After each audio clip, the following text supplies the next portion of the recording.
আসসালামু আলাইকুম। বাংলাদেশের করবিধি ট্যাক্সেশন ইন বাংলাদেশ সকল বিভাগ সকল বর্ষের জন্য আজকের এই ক্লাসটা শেষ করলে কমপক্ষে ১০ নাম্বার সর্বোচ্চ ২৪ নাম্বার মাস্ট বি পাবেন। আর এটা যেহেতু এই বইয়ের প্রথম ক্লাস তাই একটু লম্বা হবে ভিডিওটা। প্রথম থেকে শেষ পর্যন্ত দেখেন যদি ১০ নাম্বার পেতে চান।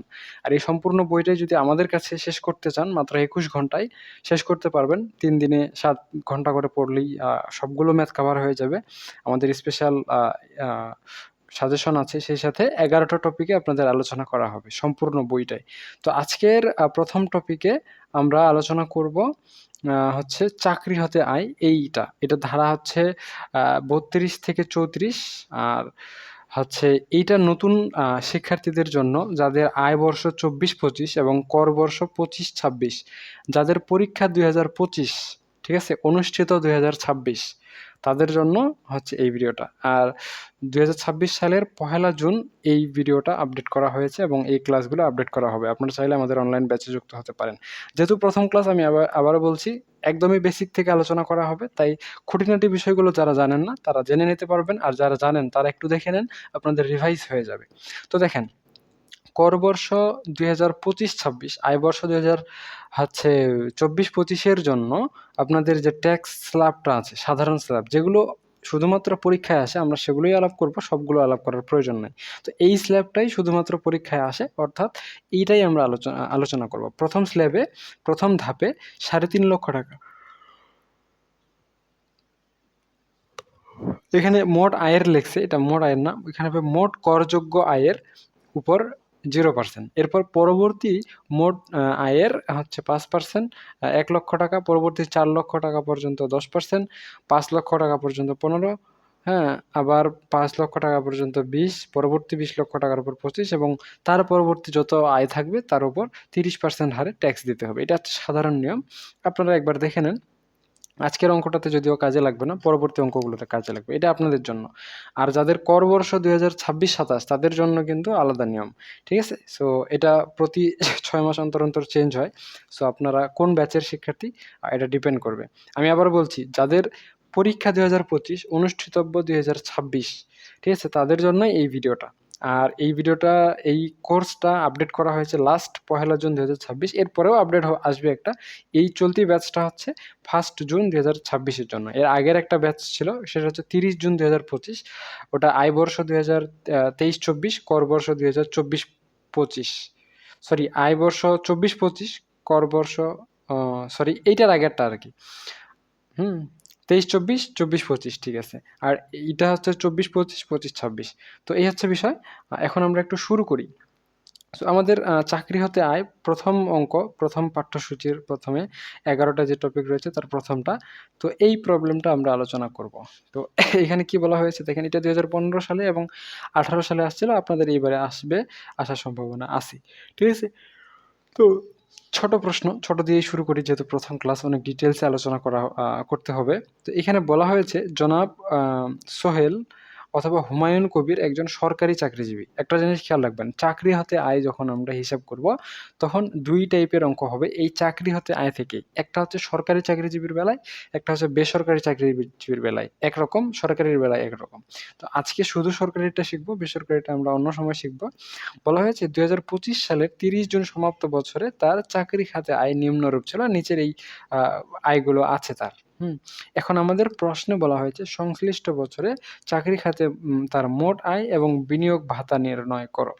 মোট আয় বের করতে বলছে এবং বিনিয়োগ ভাতা বের করতে বলেছে। তো আমরা শুরু করি। সো এটা হচ্ছে প্রশ্ন নাম্বার ১ বলতে পারেন, প্রশ্ন নাম্বার ১। সো আমরা সবার প্রথমে এই টাইপের অঙ্কগুলো শুরু করব কি দিয়ে? করদাতার নাম দিয়ে। তাহলে আমরা একদম সবার প্রথমে কি লিখব? করদাতা লিখব। করদাতা, ঠিক আছে? এখন করদাতা আমাদেরকে প্রশ্নে বলা হয়েছে যে জনাব সোহেল অথবা হুমায়ুন কবির। তাহলে আমরা যে কোনো একটা ধরে নিই।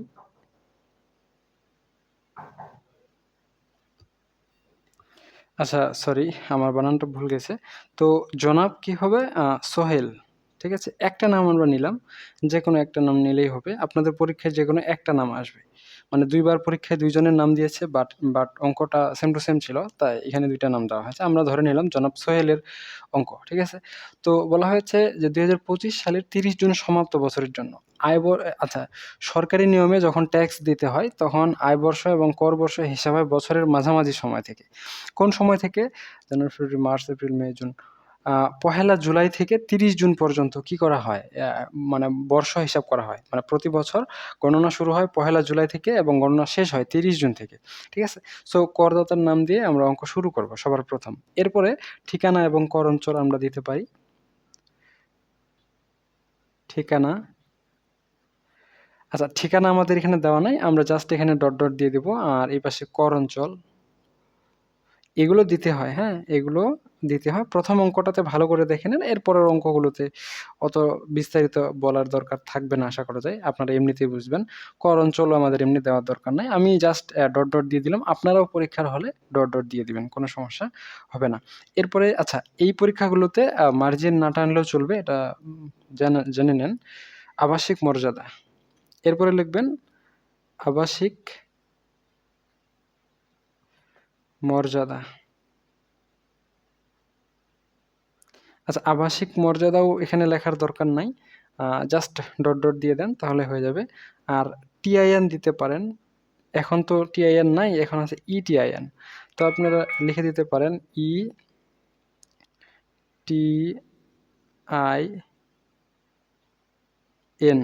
আচ্ছা, ইটিআইএন এর পূর্ণরূপ হচ্ছে টিআইএন মানে হচ্ছে tax payer identification number. ETIN মানে electronic tax payer identification number. ঠিক আছে, বা এটাই, ঠিক আছে। এর পরবর্তীতে আপনারা আয় বর্ষ এবং কর বর্ষ লিখবেন। এটা খুবই গুরুত্বপূর্ণ। আয় বর্ষ এবং কর বর্ষের উপর ডিপেন্ড করবে অঙ্ক কোন সালের নিয়মে হবে। তো আমাদের এই ব্যাচটা যাদের পরীক্ষা 2025 অনুষ্ঠিতব্য 2026, তাদের জন্য আয় বর্ষ কখন হবে বলেন তো? তাদের জন্য আয় বর্ষ হবে 2024। 2024 সালের পহেলা জুলাই থেকে 2025 সালের 30 জুন পর্যন্ত। এই সময়ের মধ্যে যে আয়টা হয়েছে সেই আয়ের উপর কর দিতে হবে, মানে ট্যাক্স দিতে হবে।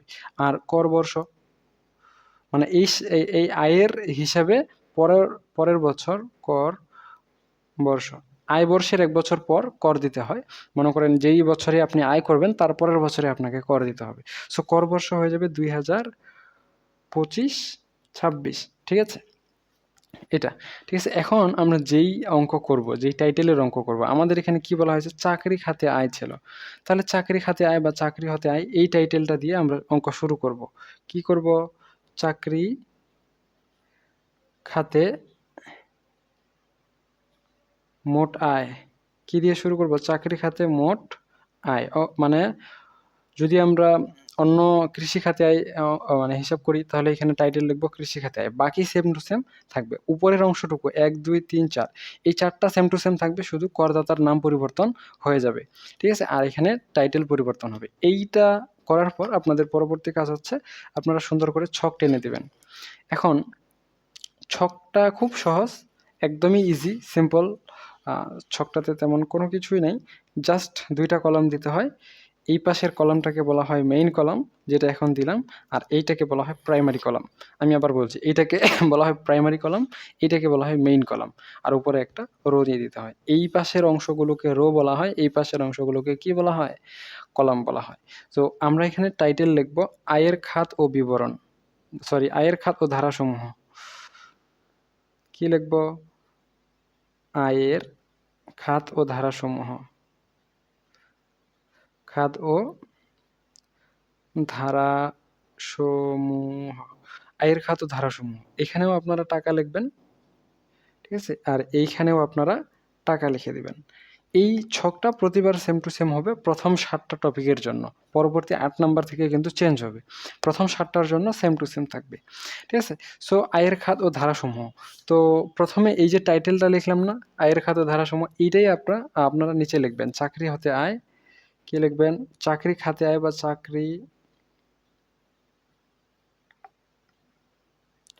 চাকরি খাতে আয়। আচ্ছা, এই আয় লেখার পর এইখানে লিখবেন ধারাটা। চাকরি খাতে আয় কত ধারায় হিসাব হয়? চাকরি খাতে আয় ধারা নাম্বার হচ্ছে 32 থেকে 34, ঠিক আছে? দিয়ে এরকম ছোট্ট করে একটা টান দিয়ে দিবেন। চাকরি খাতে আয়ের বেলায় প্রতিবারই ফরম্যাট সেম টু সেম। প্রথমবার ফরম্যাটটা ভালো করে দেখে নেন, পরের বার আপনাদের সুবিধা হবে। এখন আমাদের যখনই চাকরি খাতে আয় করব, প্রত্যেকটা খাতে আয়ের জন্য স্পেসিফিক কিছু এন্ট্রি হবে যেগুলো দিয়ে আমরা শুরু করব। যেমন চাকরি হতে আয় যখন আমরা শুরু করব, তখন ১ নাম্বারেই শুরু হয়ে যাবে কি দিয়ে? মূল বেতন দিয়ে। কারণ চাকরি শুরু হয় কি দিয়ে? বেতন দিয়ে। তাহলে বেতনের মধ্যে মূল বেতন দিয়ে আমরা শুরু করব আমাদের ট্যাক্সের হিসাব। তাহলে মূল বেতন দেখেন তো, অঙ্কে কি থাকে থাকুক, আমরা শুরু করব মূল বেতন দিয়ে, এবং অঙ্কে মূল বেতন অবশ্যই থাকবে। মূল বেতনের বাইরে অন্যান্য অনেক কিছুই থাকবে। তো মূল বেতন অবশ্যই শুরুতে থাকুক আর শেষে থাকুক আর যেখানে থাকুক, মূল বেতনটাই আমরা লেখার ক্ষেত্রে সবার প্রথমে লিখব। এখানে বলা হয়েছে মূল মাসিক বেতন ৩২,০০০ টাকা। তো আমরা কিন্তু ১ বছরের হিসাব করি। তাহলে ৩২,০০০ টাকা যদি ১ মাসের বেতন হয়, ১২ মাসের বেতন যত হয় হিসাব করে লিখে দেব। তাহলে ৩২,০০০ না? তাহলে ৩২ গুণ ১২, ৩,৮৪,০০০ টাকা হয়। গুণ দেন, ৩২,০০০ গুণ ১২, তাহলে ৩,৮৪,০০০ টাকা হয়ে যাচ্ছে বাৎসরিক বেতন, হ্যাঁ? তো এটা মেইন কলামে চলে আসবে। এইটাকে বলা হয় মেইন কলাম, আগেরটাকে বলা হয় প্রাইমারি কলাম। প্রাইমারি কলামের টাকা শুধুমাত্র হিসাব নিকাশ প্লাস মাইনাস করার জন্য, আর মেইন কলামের টাকাটা কর দেওয়ার জন্য। বুঝতে পেরেছেন?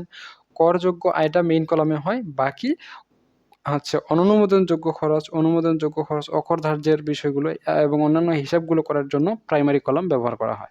১ নম্বরে মূল বেতন। মূল বেতন লেখার পর অঙ্কে যেটা থাকবে আমরা সেটাই লিখব। সো ২ নম্বরে দেখি আমাদের অঙ্কে কি আছে, দেখেন। মূল বেতনের পরে আছে মহার্ঘ ভাতা মূল বেতনের 20%। মহার্ঘ ভাতা মূল বেতনের 20%। তাহলে আমরা লিখব মহার্ঘ ভাতা। ঠিক আছে? এখন মূল বেতন কত? মূল বেতন হচ্ছে ৩,৮৪,০০০ টাকা ইন্টু 20%, তাহলে ৫ ভাগের ১ ভাগ। সেই হিসাবে আসবে কত? সেই হিসাবে আসবে ৭৬,৮০০ টাকা। আচ্ছা, সরকারি চাকরিজীবীর বেলায় একটা বিষয় খেয়াল রাখবেন, মূল বেতন, বোনাস এবং উৎসব ভাতা ব্যতীত, মূল বেতন, বোনাস এবং উৎসব ভাতা ব্যতীত অন্য সবগুলো বেতনের অংশ কি হয়ে যায়? অকরধার্য হয়ে যায়। মানে অন্য বাকি সবগুলোই সম্পূর্ণ অকরধার্য হয়। মূল বেতন, বোনাস এবং উৎসব ভাতা ব্যতীত সরকারি চাকরিজীবীর বেলায় বাকি সবকিছু অকরধার্য হয়। তাহলে মহার্ঘ ভাতা কি? বাদ হয়ে যাবে। কি হবে? বাদ। অকরধার্য। অকরধার্য। ঠিক আছে? কেন? কারণ এটা মূল বেতন তো লিখে ফেলছি, হ্যাঁ? আর কি আছে? বোনাস এবং উৎসব ভাতা। মহার্ঘ ভাতা তো বোনাস উৎসব ভাতার মধ্যে পড়ে না। অর্থাৎ এই টাকার উপর ট্যাক্স দিতে হবে না। সরকারি চাকরিজীবীদের শুধুমাত্র মূল বেতনের উপর ১ নাম্বার, ২ নাম্বার বোনাসের উপর, ৩ নাম্বার উৎসব ভাতার উপর ট্যাক্স দিতে হয়। অন্য কোনো ইনকামের জন্য ট্যাক্স দিতে হয় না, যেটা চাকরি খাতে আয়ের সাথে সম্পৃক্ত।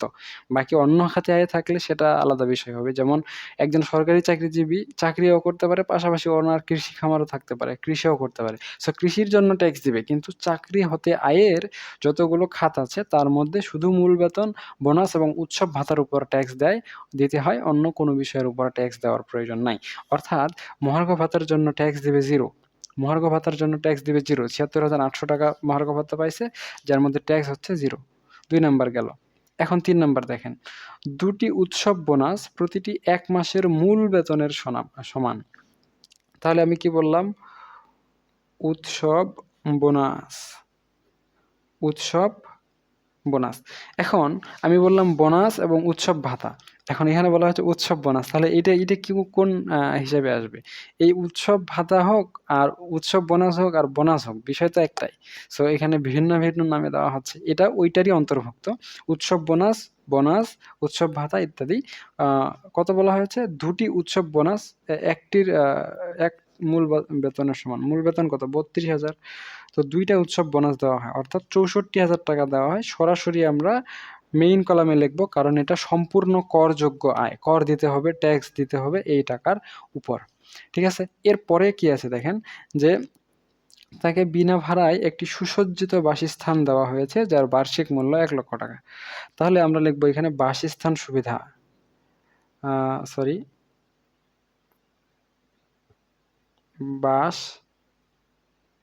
স্থান সুবিধা, বাসস্থান সুবিধা কত টাকা? 1,00,000 টাকা। আমি কি বললাম?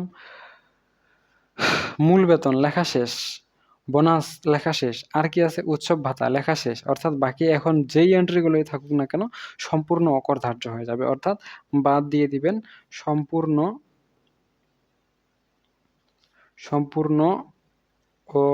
অকরধার্য। বাদ কি? সম্পূর্ণ অকরধার্য। কত? 1,00,000 টাকা ছিল, 1,00,000 টাকায় হয়ে যাবে। অর্থাৎ এই টাকার উপর কোনো ট্যাক্স দিতে হবে না। 4 নাম্বার গেল। এখন 5 নাম্বার দেখেন, বলা হয়েছে যে তাকে একটি গাড়ি দেওয়া হয়েছে যা তিনি অফিস ও ব্যক্তিগত কাজে ব্যবহার করেন। তাহলে গাড়ি দেওয়া যদি হয় তাহলে এটা কি সুবিধা? যাতায়াত সুবিধা। তাহলে যাতায়াত সুবিধা। কি হলো এটা? যাতায়াত সুবিধা। এখন বলা নাই যে যাতায়াত সুবিধার জন্য কত টাকা দেওয়া হয়েছে, বলা নাই। যদি বলা না থাকে ধরে নিবেন যে প্রতি মাসে 15,000 টাকা বরাদ্দ হয়, 12 মাস হিসেবে টোটাল 15 গুণ 12 ইজ ইকুয়াল টু 1,80,000 টাকা যাতায়াত সুবিধা দেওয়া হয়। কিন্তু যাতায়াত সুবিধার উপর কোনো ট্যাক্স দিতে হয় না, অর্থাৎ বাদ হয়ে যাবে সম্পূর্ণ অকরধার্য। বাদ হয়ে যাবে কি? সম্পূর্ণ অকরধার্য 1,80,000 টাকা, 80,000 টাকা। অর্থাৎ এই টাকার উপরও কোনো ট্যাক্স দিতে হবে না। ট্যাক্স কত দিতে হবে? 0 ট্যাক্স দিতে হবে। দেখি এরপরে কি বলা হয়েছে। বলা হয়েছে চিকিৎসা ভাতা মাসিক 1,000 টাকা। তাহলে আমরা লিখব চিকিৎসা ভাতা, চিকিৎসা ভাতা মাসিক 1,000 টাকা। এখন আমরা তো 1 বছরের হিসাব করতেছি, তাই 12 দিয়ে গুণ করলাম, তাহলে হয়ে যাচ্ছে আমাদের 12,000 টাকা। এখন এই যে 12,000 টাকা এটাও সম্পূর্ণ অকরধার্য হবে, কারণ এটা মূল বেতন, বোনাস, উৎসব ভাতার ভিতরে নাই। তাহলে আমরা লিখবো সম্পূর্ণ। আচ্ছা, এইটা শুধুমাত্র কিন্তু সরকারি চাকরিজীবীর বেলায়, ঠিক আছে? অসরকারি মানে বেসরকারি চাকরিজীবীর বেলায় কিন্তু নিয়ম আলাদা, ঠিক আছে? সো সরকারির জন্য আপনারা জেনে নেন এই নিয়মটা। এখন বাকি নিয়মগুলো আমাদের প্রাইভেট গ্রুপে আপনাদের শেখানো হবে, দেখানো হবে। আপনারা কে কোন জেলা থেকে শুনছেন অবশ্যই কমেন্ট সেকশনে জানাতে পারেন। আর বাকি সবগুলো নিয়ম যদি এভাবেই একদম বেসিক লেভেল থেকে আমাদের কাছ থেকে অ্যাডভান্স লেভেল পর্যন্ত জানতে চান, তাহলে শিখতে চান, সেক্ষেত্রে আমাদের অনলাইন ব্যাচে যুক্ত হতে পারেন। মাত্র 500 টাকা দিলেই আপনারা সম্পূর্ণ বইয়ের ম্যাথগুলো কভার করতে পারবেন, ঠিক আছে? আচ্ছা, এরপরে কি বলা হয়েছে? চলতি বছরে তিনি ভ্রমণ ভাতা পান 15,000 টাকা। দেখেন, সরকারি চাকরিজীবী যদি ভ্রমণ ভাতা পায় সেটা ট্যাক্সের হিসাবে আসবে না এবং অকরধার্য লেখারও প্রয়োজন নাই। সরকারি চাকরিজীবী যদি ভ্রমণ ভাতা পান তাহলে ট্যাক্সের হিসাবে আসবে না এবং সেটা লেখারও প্রয়োজন নাই। বেসরকারি হলে কিন্তু নিয়ম আলাদা। আমি আবারও বলতেছি, এটা শুধুমাত্র সরকারি চাকরিজীবীর ভ্রমণ ভাতা ইনকাম ট্যাক্স ফাইলে দেখাতে হয় না, দেখানোর প্রয়োজন নাই, ঠিক আছে? এরপরে তিনি সাধারণ প্রভিডেন্ট ফান্ডে মূল বেতনের 10% দান করেন, ঠিক আছে? তো তিনি দান করেন, এটা তার বিনিয়োগ। দান করলে এটা তার বিনিয়োগ, এটা তার আয় না। তো আমরা প্রথমে কি করতেছি? আয় বের করতেছি, অর্থাৎ এটা বিনিয়োগের জন্য রেখে দিলাম। এরপরে বলা হয়েছে আয় বর্ষে তিনি 12.5% হারে উক্ত ফান্ড থেকে সুদ পান 5,000 টাকা। তো এটাও কিন্তু আয়। কিন্তু ঘটনা হচ্ছে যে এই যে 12.5% সুদ পায়, এটা তার চাকরি হতে আয় না। এটা হচ্ছে তার সিকিউরিটি হতে আয়। সিকিউরিটি হতে আয় থেকে আয়গুলো আমাদের বিভিন্ন সুদ থেকে যে আয়গুলো হয় সেগুলোকে সিকিউরিটি হতে আয় হিসেবে গণ্য করা হয়। অর্থাৎ আমরা চাকরি খাতে মোটাই বের করব, তাই এই আয়টাও আমরা হিসেবে লিখব না। এরপরে বলা হয়েছে গৃহ পরিচারিকা ভাতা বাবদ তাকে সরকার 2,500 টাকা দেয়। তো এটা আসবে মানে বাসায় কাজের লোক রাখার জন্য। গৃহ পরিচারিকা ভাতা কত টাকা দেন? 2,500 টাকা মাসে। তাহলে এক সরি 2,500, 1 বছরে কত টাকা দিবেন? 30,000 টাকা নাকি? নাকি বাৎসরিক? সরকার তাকে 2,500 টাকা দেয়। সাধারণত এটা মাসিক হিসেবেই হয়। সো বইয়ে এটা আপনারা বাৎসরিক হিসেবে ধরে নিতে পারেন 30,000 টাকা। সাধারণত গৃহ পরিচারিকার ভাতা প্রতি মাসেই দেওয়া হয়, এটা বাৎসরিকভাবে দেওয়া হয় না। তো এটা বাৎসরিক ধরলেও সমস্যা নেই, কারণ এটা কি হয়ে যাবে? বাদ হয়ে যাবে সম্পূর্ণ অকরধার্য। সম্পূর্ণ অকরধার্য। সম্পূর্ণ অকর ধার্য। আমি আবার বলতেছি, এটা এটা শুধু 2,500 লিখলেও হয়ে যাবে, ঠিক আছে? কিন্তু সাধারণত এটা বাৎসরিক হিসাবে দেয় না, এটা মাসিক হিসাবেই দেয়। তাই আমরা 30,000 হিসাব করে কর 0 দিয়েছি। ঠিক আছে? যেহেতু উল্লেখ করা নাই, তাই আপনি নির্দিষ্ট করে বলতে পারবেন না যে আসলে কোনটা বোঝানো হয়েছে, কোনটা বলা হয়েছে। এরপরে বলা হয়েছে তিনি গ্রুপ বিমায় মূল বেতনের 1% দান করেন। দান করলে বিনিয়োগ হয়, আয় হয় না। তো এটা আমরা আসবো না। আমাদের এই ট্যাক্স ফাইলে আসলো না আরকি। হ্যাঁ, তিনি ডিপোজিট পেনশন স্কিমে মাসিক ৳৭,০০০ দান করেন। সো এটা দান, এটা বিনিয়োগ হিসেবে আসবে, তার আয় হিসেবে আসবে না। উম ঠিক আছে? তো মোটামুটি আ এই প্রশ্নটাতে আর অন্য কোনো নাই যেগুলো আমাদের আয় হিসেবে গণ্য হবে। তো আমরা অঙ্কটা ক্লোজ করে দেব। ক্লোজ করে দিলে আমরা সবার শেষে লিখব চাকরি হতে মোট আয়। সবার শেষে কি লিখব? চাকরি হতে মোট আয়। চাকরি হতে মোট আয়। কত আয় হয়েছে? ৩,৮৪,০০০ আর হচ্ছে ৬৪,০০০। এই দুইটাই। ঠিক আছে? তাহলে ৪, ৪, ৮ আর ৮, ৬, ১৪, ১৪, ৪ হাতে ১, ৩ আর ১ এ ৪। ৪,৪৮,০০০ টাকা। তাহলে চাকরি হতে মোট আয়, মানে চাকরি হতে মোট আয় না, এটা হচ্ছে করযোগ্য আয়। যাই হোক, এটাকে চাকরি হতে বাকি এগুলাও আয় হইছে, কিন্তু ওগুলো আমাদের করযোগ্য না। আমাদের এখানে শুধুমাত্র করযোগ্য আয়গুলো হিসেব করতে হয়। অর্থাৎ চাকরি হতে মোট আয় ৪,৪৮,০০০ টাকা। ভালো। তাহলে আমাদের প্রশ্নে কি বলা হয়েছিল যে সংশ্লিষ্ট বছরে চাকরি হতে তার মোট আয়, এই যে চাকরি হতে মোট আয় বের হয়ে গেছে, এবং কি বলছে বিনিয়োগ ভাতা নির্ণয় করো। আচ্ছা, এই অঙ্কটা এতটুকু পর্যন্ত করার পর টিকা দিতে হবে। সো যেহেতু আমাদের বিনিয়োগ ভাতা বের করতে বলছে, তাই আমরা আগে বিনিয়োগ ভাতাটা বের করি, তারপর টিকা দিতে পারবো। এখন টিকা মাঝখানেও দেওয়া যাবে, সবার শেষেও দেওয়া যাবে। অঙ্কটার বেলায়, একটা অঙ্কের বেলায় টিকা সবার শেষেও দেওয়া যাবে এবং মাঝখানেও দেওয়া যাবে। ঠিক আছে? এই টিকা নিয়ে ঝামেলা করার দরকার হবে না আশা করা যায়। তো এখন আপনারা বিনিয়োগ ভাতা নির্ণয় করতে পারেন।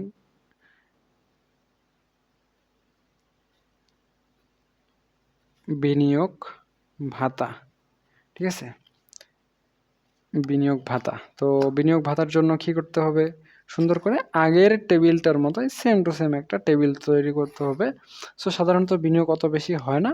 এই যে মিডিয়াম সাইজের একটা টেবিল দিয়ে দিলেই আমাদের জন্য যথেষ্ট হয়ে যাবে। এর থেকে বড় দেওয়ার দরকার নাই। কলাম আমরা ২ টাই দিব, রো ১ টাই দিব। শেষ টাইটেলে শুধুমাত্র বিবরণ দিয়ে দিব। আর অন্য কোনো কিছুই দেওয়ার প্রয়োজনীয়তা নাই। এখানে আমরা জাস্ট বিবরণ দিব, আর এইখানে এই পাশে আমরা দিয়ে দেব টাকা, টাকা, টাকা। ঠিক আছে?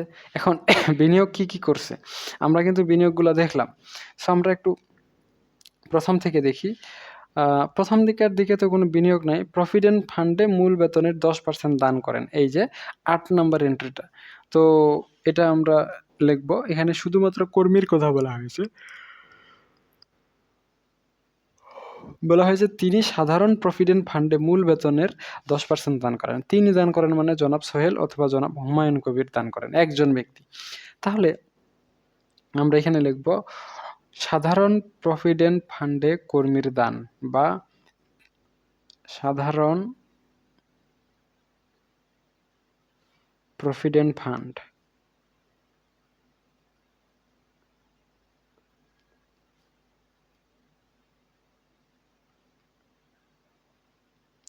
দান লেখার দরকার নাই, দান তো করছেই।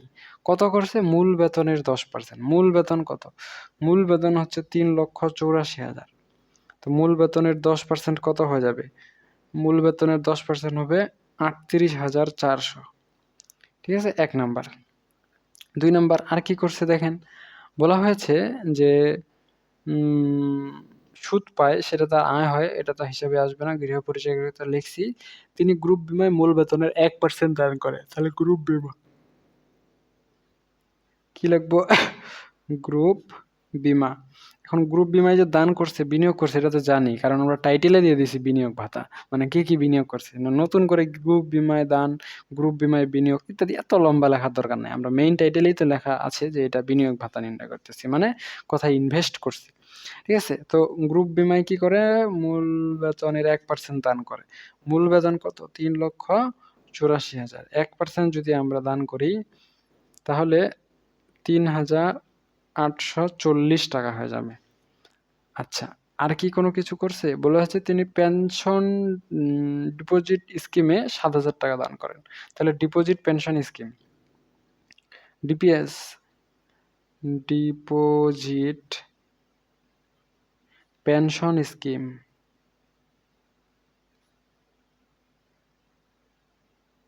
কত? মাসিক 7,000।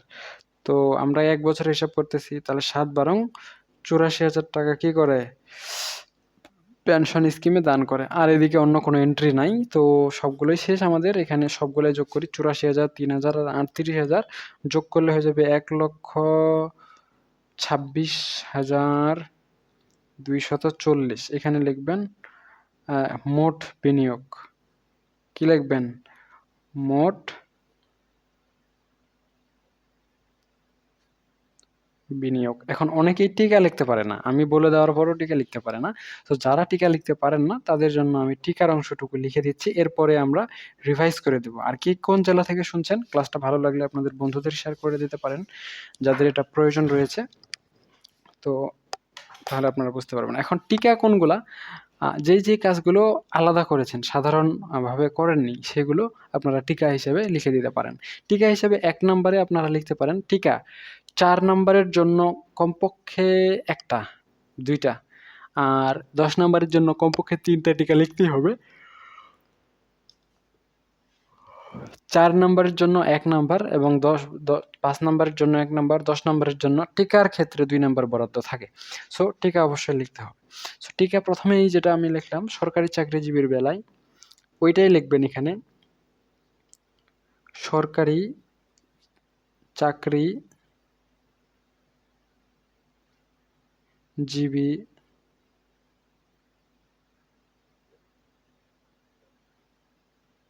সরকারি চাকরিজীবীর ক্ষেত্রে মূল বেতন,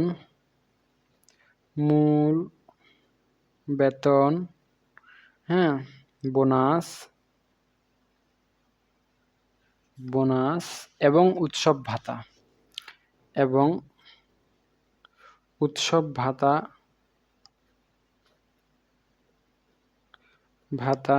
ব্যতীত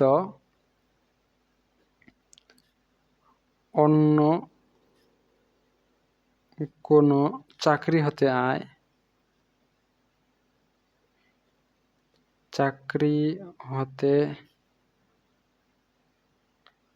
আয় করযোগ্য আয় হিসেবে বিবেচিত হবে না। করযোগ্য আয় হিসেবে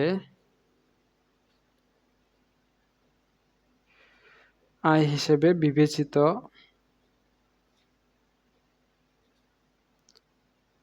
হবে না। সরকারি চাকরিজীবীর বেলায়, সরকারি চাকরিজীবীর ক্ষেত্রে মূল বেতন, বোনাস এবং উৎসব ভাতা ব্যতীত অন্য কোনো চাকরি হতে আয় করযোগ্য আয় হিসেবে বিবেচিত হবে না। অন্য কোনো চাকরি হতে আয়ের ভিতরে যেগুলো আছে, তার কিন্তু গৃহ সম্পত্তি আয় থাকলে কিন্তু সেটা কিন্তু আবার হবে। সো শুধু চাকরি হাতে আয়ে এই 3টা ব্যতীত অন্য কোনো করযোগ্য আয় হিসেবে হবে না। এখন হুবহু যেমন আমি লিখেছি এমন লেখার না লিখতে পারলে ভালো, না পারলেও কোনো সমস্যা নাই, চিন্তার কোনো কারণ নাই। আপনারা কিন্তু এটাকে ইচ্ছামতো, নিজের ইচ্ছামতো লিখে দিবেন, যেন টিকাটা সঠিক হয় এতটুকু খেয়াল রাখবেন। এরপরে আমরা কি করেছিলাম?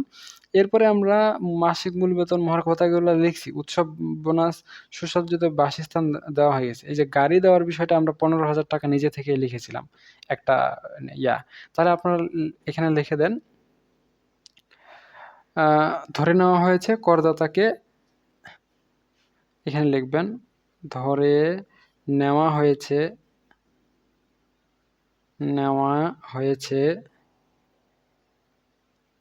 করদাতাকে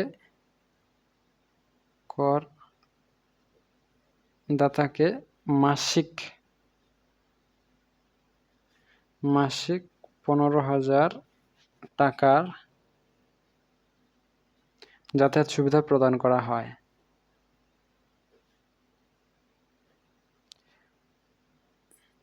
যাতায়াত সুবিধা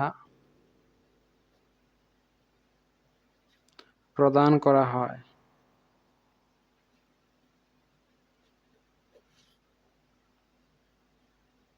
ঠিক আছে, 2টা হয়ে গেল।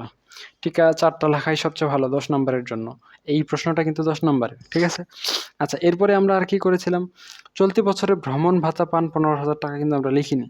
তাহলে এই ভ্রমণের বিষয়টা লেখেন যে অফিস দায়িত্ব পালনের জন্য সরকারি চাকরি অফিস, আচ্ছা একবার তো সরকারি লিখছি, আর লেখার দরকার নাই। অফিস দায়িত্ব পালনে অফিসের দায়িত্ব পালনের জন্য দায়িত্ব পালনের জন্য ভ্রমণ ভাতা মোট আয়ে আসবে না। শেষ। মোট আয়ে আসবে না, আসবে না। 4 নাম্বার। 4টা তো দিতেই হবে। বাকি এদিকে আরেকটা লিখে নিই যে এই যে 12.5% হারে উক্ত ফান্ড থেকে সুদ পায় 5,000 টাকা। তাহলে 12.5% সুদ লিখবেন, তার 12.5% সুদের আয় সিকিউরিটি খাতে যুক্ত করা হবে।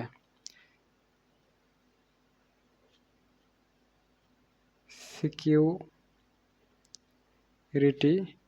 আয় খাতে হিসাব করা হবে। হিসাব করা হবে। তো আমি মোটামুটি 4টা লিখলাম, এরকম 4টা লিখলেই হয়ে যাবে। এই 4টাই যে লিখতে হবে বিষয়টা এমন না। আমি আপনাকে যদি আরেকটু ভেঙে বলি, একদম যতগুলো লেখা যায় আমি সবগুলো আপনাদের বলতেছি। দেখেন, এখানে বলা হয়েছে যে আপনি লিখবেন সরকারি চাকরিজীবীর ক্ষেত্রে মূল বেতন, বোনাস, উৎসব ভাতা ব্যতীত অন্য কোনো চাকরি হতে আয় করযোগ্য আয় হিসেবে বিবেচিত হবে না। বা সম্পূর্ণ অকর ধার্য হিসেবে বিবেচিত হবে। এভাবে লিখলেও চলে যাবে। ঠিক আছে? এরপরে লিখবেন আপনি যে মহার্ঘ ভাতা, হ্যাঁ? তারপরে বাসস্থান সুবিধা, যাতায়াত সুবিধা, চিকিৎসা ভাতা, উম ভ্রমণ ভাতা, হ্যাঁ? এরপরে গৃহ পরিচারিকা ভাতা বাবদ আয় সম্পূর্ণ অকরধার্য আয় হিসেবে বিবেচিত হবে। 2 নাম্বার টিকা। এখানে আমি যেটা দিছি। হ্যাঁ? এরপরে 3 নাম্বার, ধরে নেওয়া হয়েছে করদাতাকে মাসিক এত টাকার, এখানে যে 4টা দেওয়া আছে এগুলোর বাইরে আপনারা লিখতে পারবেন যে পেনশন স্কিমে 7,000 টাকা দান, গ্রুপ বিমায় 1% এবং হচ্ছে সাধারণ প্রভিডেন্ট ফান্ডে মূল বেতনের 10% বিনিয়োগ হিসেবে বিবেচিত হবে। এটা লিখে দিতে পারেন। ঠিক আছে? সো ধরে নেওয়া হয়েছে গৃহ পরিচারিকা বাবদ ভাতা প্রতি মাসে 2,500 টাকা দেওয়া হয়েছে। ঠিক আছে? যেহেতু এখানে বলা নাই। অর্থাৎ যতগুলো এখানে কনফিউশনাল এন্ট্রি আছে, কনফিউশনাল তথ্য আছে, সবগুলোই আপনারা টিকা হিসেবে ব্যবহার করতে পারেন। তবে সবচেয়ে ভালো, সবচেয়ে বেস্ট 4টা যে টিকা হতে পারে আপনাদের জন্য এই অঙ্কটার ক্ষেত্রে, সেটা হচ্ছে এইগুলো। সো এইগুলো যেহেতু সবচেয়ে ভালো টিকা, সো আপনারা এই টিকাগুলো সুন্দর করে দেখে নেন, তাহলে বুঝতে পারবেন। এখন আমি একটু রিভাইজ করি। আমাদের অঙ্ক শুরু করতে হয় কি দিয়ে বলেন তো? অঙ্ক শুরু করতে হয় করদাতার নাম দিয়ে। আমাদের এই অঙ্কের করদাতা হচ্ছে জনাব সোহেল। আমরা নাম দিয়ে দিয়েছি। এরপরে এগুলো মুখস্থ হিসেবে ঠিকানা, কর অঞ্চল, আবাসিক মর্যাদা, ইটিআইএন দিবেন। এখন কিন্তু শুধু টিআইএন নাই। ঠিক আছে? সবগুলাই হয়ে গেছে। ঠিক আছে? সো ইটিআইএন দিবেন। তো এরপরে আয় বর্ষ 2024-25, কর বর্ষ 25-26। এটা খেয়াল করে দিবেন। ঠিক আছে? এরপরে টাইটেল দিবেন, চাকরি হতে মোট আয়, টাইটেল দিয়ে দিব। আয়ের খাত ও ধারাসমূহ ছক টানার পর পুনরায় টাইটেল দিবেন। দুঃখিত, বিদ্যুৎ চলে গেছে, সমস্যা নাই, দেখা যাচ্ছে। তো এরপরে চাকরি হতে আয়, ধারা হচ্ছে 32 থেকে 34, মূল বেতন 12 দিয়ে গুণ করছি যেহেতু 1 মাসের বেতন দেওয়া আছে, 12 মাসেরটা বের করে দিয়েছি। মূল বেতন সরাসরি মেইন কলামে চলে আসবে। এরপরে মহার্ঘ ভাতা সম্পূর্ণ অকরধার্য 20% হিসেবে 0 টাকা কর দিতে হবে। উৎসব ভাতা এটা সম্পূর্ণ কর ধার্য, এটা ট্যাক্স দিতে হবে। সো সরাসরি মেইন কলামে লিখে দিয়েছি। বাসস্থান সুবিধা 1 লক্ষ টাকা, এটার উপর ট্যাক্স নাই তাই 0 দিয়ে দিয়েছি। যাতায়াত সুবিধার উপর ট্যাক্স নাই, 0 দিয়ে দিয়েছি। চিকিৎসা ভাতার ট্যাক্স নাই, 0 টাকা দেওয়া হয়েছে। গৃহ পরিচারিকা ভাতা বাবদ ট্যাক্স নাই, 0 টাকা দেওয়া হয়েছে। সেই হিসেবে চাকরি হতে মোট আয় কত পাওয়া গেছে? 4,48,000 টাকা। নিচে এরকম ২ টা টান দিতে হয়। এটার মানে হচ্ছে ক্লোজিং স্টেটমেন্ট। সো ক্লোজিং স্টেটমেন্টের জন্য নিচে ২ টা টান দিয়ে দিবেন। এরপরে বিনিয়োগ ভাতা বের করতে বলা হয়েছে। অনেকেই টিকা আগে লেখে তারপরে বিনিয়োগ ভাতা দেয়, সেভাবে দিলেও চলবে। বিনিয়োগ ভাতা আগে দিয়ে টিকা পরে দিলেও চলবে, কোনো সমস্যা নাই। তো বিনিয়োগ ভাতার মধ্যে আমাদের প্রভিডেন্ট ফান্ডে মূল বেতনের 10% দেওয়া হয়েছে 38,400 টাকা। গ্রুপ বীমায় 1% দান হিসেবে 3,840 টাকা এবং ডিপোজিট পেনশন স্কিমে 7,000 টাকা প্রতি মাসে হিসেবে বছরে 84,000 টাকা সহ টোটাল বিনিয়োগ করা হয়েছে 1,26,240। এটাকেও ক্লোজ করে দিবেন, আমার মনে ছিল না। সেজন্য এই টাইপের অঙ্কগুলো করার ক্ষেত্রে একবার করে আপনারা রিভাইজ করে নেবেন। ঠিক আছে? ভালো কথা। এর পরবর্তীতে টিকা দিবেন। টিকা তো যেকোনো কিছুই দিতে পারেন। আমি এখানে 4 টা টিকা দিয়েছি। সরকারি চাকরিজীবীদের ক্ষেত্রে মূল বেতন, বোনাস এবং উৎসব ভাতা ব্যতীত অন্য কোনো চাকরি হতে আয় করযোগ্য আয় হিসেবে বিবেচিত হবে না। ধরে নেওয়া হয়েছে করদাতাকে মাসিক 15,000 টাকার যাতায়াত সুবিধা প্রদান করা হয় বা হয়েছে। এরপরে অফিসের দায়িত্ব হয়েছে মানে আগে চাকরি করতো এখন করে না। হয় মানে এখনো চাকরি করে বা হয়েছে দিলেও সমস্যা নাই। এরপরে অফিসের দায়িত্ব পালনের জন্য ভ্রমণ ভাতা মোট আয়ে আসবে না। আর তার 12.5% সুদের আয় সিকিউরিটি খাতে আয় হিসেবে হিসাব করা হবে। ঠিক আছে? সো এই কয়েকটা বিষয় আশা করা যায় আপনারা বুঝতে পেরেছেন। আর এই টাইপের যদি আপনারা আরও ভিডিও চান, এই টাইপের যদি আরও ম্যাথ চান যেগুলো ধারাবাহিকভাবে আপনাদের সাজানো অবস্থায় থাকবে গ্রুপের ভিতরে, সো আপনারা আমাদের অনলাইন ব্যাচ যুক্ত হতে পারেন। এটা আপনাদের জন্য বেনিফিশিয়াল হতে পারে। আজকে এ পর্যন্তই। সকলেই সুস্থ থাকুন, ভালো থাকুন আর আমাদের সাথেই থাকুন। দেখা হচ্ছে আপনাদের সাথে নেক্সট পর্বে। ততক্ষণ পর্যন্ত খোদা হাফেজ।